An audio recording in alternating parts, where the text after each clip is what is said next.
Hey gang, welcome back to another episode of UXpreneur, and I'm really excited about today's video because we're going to finally see the results that we've been waiting for from the beginning of this channel. You know, being a UX designer is hard enough, and then to go to a job interview and be told that you don't have any real experience after going through an arduous process of either an online degree, on-campus degree, or a UX bootcamp, to be told, well, you don't have any real experience. It sort of defeats that purpose of all of the money that you invested into that said degree or certificate. In this channel, we've been building up and ramping up to this moment for over the past several weeks. And there's 148 of you that have subscribed, and I thank every one of you for your support for this channel. Indeed, the more people that subscribe, the longer this channel will have an impact on others. So if you know any UX designers out there that need to take their projects and make them into real, share this channel with them, encourage them to subscribe. The next checkpoint in our channel's growth is at 500, where we will gain access to extra community features so we can communicate more effectively on YouTube. So spread the word about UXpreneur to all your friends and family that are considering UX design as a career track, and that will help keep this channel alive. So I really appreciate that support. Today is a moment we've all been waiting for, where we're finally going to see the results. I'm going to show you how to calculate the conversion rating so that way we can show those metrics on our case studies, in our portfolio, and on our resume. So grab that popcorn. Let's dive in. All right, gang. Today is the moment we've been waiting for, to finally see the results of our concept test. Is it a no-go, or did we pass snuff? Let's find out.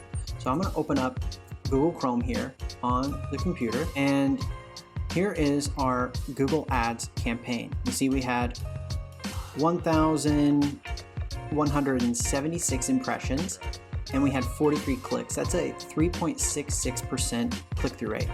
So let's jump over to our whiteboard and let's update this to 3.66. That was our click-through rate.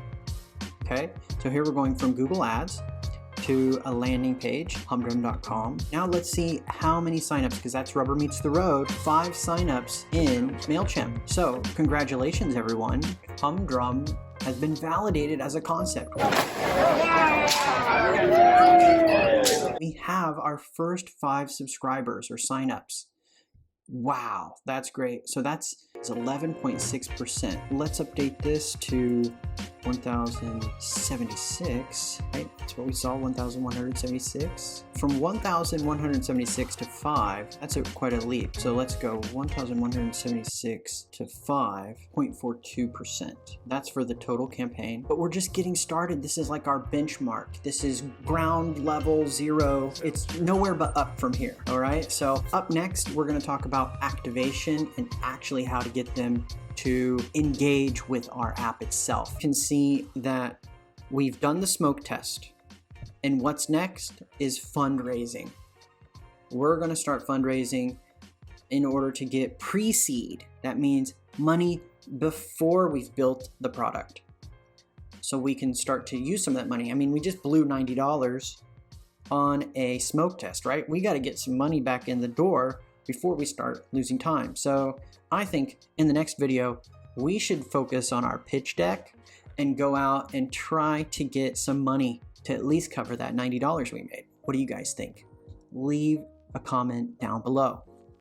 Then we're gonna have to reach out to these 5 people manually and perform the service to them. Maybe a diary study or something. I'm not quite sure yet, but stay tuned to find out before we actually build this with bubble.io or something in the future. That's gonna be fun. So that's the results of our concept test. We got 5 signups.